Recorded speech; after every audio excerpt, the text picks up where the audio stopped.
সালাম আলাইকুম, আমি বিপ্লব, যান্ত্রিকের কো-ফাউন্ডার। ইনজেক্টরের কাজ হচ্ছে প্রপারলি তেলটাকে ইঞ্জিনে ইনজেক্ট করা। ইনজেক্টরে আমরা ফুয়েল পাম্প থেকে তেলটাকে প্রপারলি ক্লিন করার পরেও অনেক সূক্ষ্ম সূক্ষ্ম ময়লা থাকে, যেটা ইনজেক্টরে ধীরে ধীরে ধীরে ধীরে জমে ইনজেক্টরটা জ্যাম হয়ে যায়। ইনজেক্টরটা জ্যাম হলেও ইঞ্জিনে প্রপার ওয়েতে ফুয়েলটা যাবে না। ফুয়েল প্রপার ওয়েতে না গেলে এটা ব্যালেন্স থাকবে না এবং ফুয়েল ইফিসিয়েন্সি ভালো পাওয়া যাবে না, যে কারণে আমাদের ইনজেক্টরটাও প্রপার ওয়েতে সার্ভিসিং করতে হয়। যান্ত্রিক ডিজিটাল গ্যারেজে ইনজেক্টর সার্ভিসিং করার জন্য আলট্রাসনিক মেশিন রয়েছে। সেই আলট্রাসনিক মেশিন দিয়ে আমরা ইনজেক্টরগুলি সার্ভিস করে ক্লিন করে দেই। ইনজেক্টরের পরে যেটা আমি একটু বলতে চাই সেটা হলো, ইঞ্জিনে আমরা অনেকেই মনে করি ফুয়েল দিলাম, তেল দিলাম, তেলের মাধ্যমেই ইঞ্জিনটা প্রপারলি চলতেছে। অ্যাকচুয়ালি মেকানিজমটা সেটা না।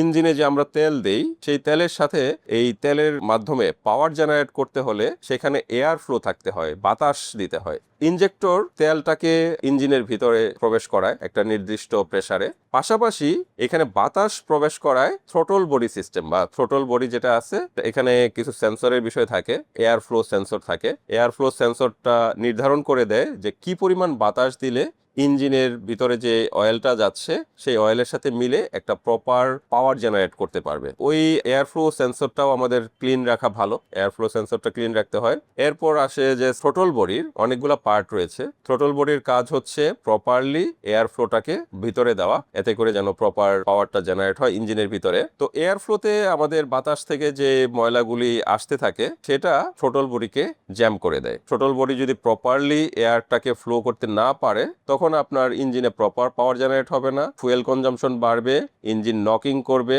অনেক সময় ইঞ্জিন বন্ধ হয়ে যায়, অ্যাক্সেলারেশন প্রপার হয় না। আমরা অনেক প্রেসার দেই, প্রেসার দিলে বেশি বেশি ফুয়েল খরচ হয়, কিন্তু প্রপার স্পিড আমরা পাই না। যে কারণে এই থ্রোটল বডিটা খুবই গুরুত্বপূর্ণ একটা পার্ট, যেটা আমাদের ইঞ্জিনের এয়ার ফ্লোটাকে ঠিক রাখবে। এই জন্য আমাদের থ্রোটল বডিটাও ক্লিন করতে হয়। থ্রোটল বডির একটা পার্ট আছে ইজিআর। ইজিআর হচ্ছে বাতাসটাকে ইঞ্জিনের ভিতরে কি পরিমাণ দিবে এবং এটাকে প্রপার মিক্সিং করে দেওয়া, এই কাজটা ইজিআর করে দেয়। ইজিআরও অনেক সময় ময়লা জমে জ্যাম হয়, তখন এটাকে ক্লিন করতে হয়। ইঞ্জিন পর্যন্ত আমাদের ফুয়েল এবং এয়ারের যে ফ্লো, এটাকে ঠিক রাখার জন্য এগুলো ক্লিন করলাম। আমরা তো ইঞ্জিনে পাওয়ার জেনারেট করলাম, ইঞ্জিন গাড়ি চালালো।